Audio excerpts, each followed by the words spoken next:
Digital marketing యొక్క benefits ఏంటి అంటే మనం ఈ యొక్క గూగుల్ యాడ్స్ ద్వారా మనం యాడ్స్ని ప్లేస్ చేస్తాం. ఎలా అంటే ఏజ్ని టార్గెట్ చేయొచ్చు, జెండర్ని, లొకేషన్ని, లాంగ్వేజ్ని టార్గెట్ చేసి మనం యాడ్స్ అనేవి డిస్ప్లే చేస్తాం. అది వీడియో యాడ్స్ అవ్వచ్చు లేదా గూగుల్ యాడ్స్ అవ్వచ్చు, ఎనీథింగ్. చెప్పాలంటే గూగుల్లో సెర్చ్ చేసినప్పుడు టాప్ కూడా వస్తాయి, అవి కూడా అవ్వచ్చు. అదేంటి అంటే ఇప్పుడు నేను చెప్పాను కదా ఇంజనీరింగ్ కాలేజ్ అని. సో ఇంజనీరింగ్ కాలేజ్ ఒక యాడ్ ఉంది. సో యూట్యూబ్లో స్కిప్ యాడ్ ఉంది అనుకోండి, ఆ యొక్క స్కిప్ యాడ్ అనేది అందరికీ రాదు. ఎవరైతే స్పెసిఫిక్ 18 to 25 ఏజ్ ఉన్నారో వాళ్ళకే ఆ యొక్క యాడ్ చూపించేలాగా చేస్తారు. అదేవిధంగా స్పెసిఫిక్ టైం, జెండర్, లొకేషన్ ఇవన్నీ కూడా ఉంటాయి. మీరు జొమాటో, స్విగ్గీ యాడ్స్ తీసుకున్నారు అనుకోండి, అవి డే అంతా యాడ్స్ రావు. ఓన్లీ మార్నింగ్ 8 నుంచి 9, 10 అలా వస్తాయి.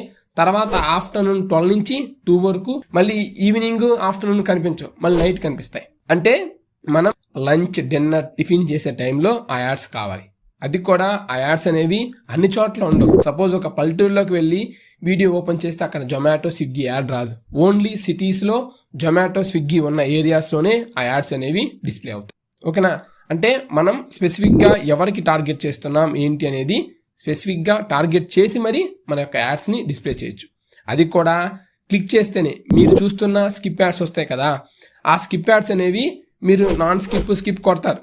అలా కాకుండా ఆ వెబ్సైట్ మీద క్లిక్ చేస్తేనే వాళ్ళకి అమౌంట్ అనేది కట్ అవుతుంది అనమాట.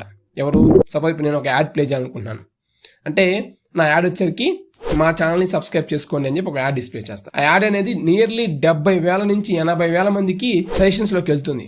కానీ ఆ యొక్క క్లిక్ చేసి సబ్స్క్రైబ్ చేసుకున్నా చేసుకోకపోయినా నా ఛానల్కి వస్తారు క్లిక్ చేసుకొని. సో వన్స్ నా ఛానల్కి వచ్చారు అంటే కౌంట్ అవుతుంది. సో ఎంతమందికి అయితే కౌంట్ అవుతుందో నేను స్టార్టింగ్ చెప్తాను, ఒక క్లిక్కి రూపాయి. సో దాదాపు 70 నుంచి 80,000 మంది క్లిక్ చేస్తే ఒక 20,000 మంది నా ఛానల్ వచ్చినా సరే 20,000 రూపాయలు నేను కట్టాలి. కానీ 20,000 సబ్స్క్రైబర్స్ వచ్చినా రాకపోయినా క్లిక్ చేశారు కాబట్టి ఖచ్చితంగా అమౌంట్ అనేది పే చేయాల్సి ఉంటుంది. సో ఆ 20,000లో సో నియర్లీ ఎంత జనరేట్ అయింది నాకు అనాలిసిస్ వస్తుంది అనమాట. అంటే 70,000 ఇంప్రెషన్స్ వస్తే 20,000 క్లిక్స్ వస్తే నాకు బిజినెస్ ఎంత జనరేట్ అయిందని కూడా అనాలిసిస్ చేసుకోవచ్చు. సో నేను ఎంత ఇన్వెస్ట్ చేస్తున్నాను, నాకు ఎంత రిటర్న్ వస్తుంది అనేది కూడా ఏ రోజుకి ఆ రోజు అనాలిసిస్ చేసుకోవచ్చు, టార్గెట్ చేయొచ్చు. అదే డిజిటల్ మార్కెటింగ్ ఉన్న స్కోప్ అనమాట.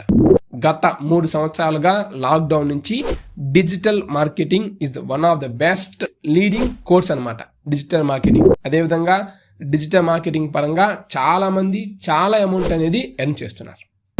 డిజిటల్ మార్కెటింగ్కి స్కిల్స్ ఏమైనా కావాలంటే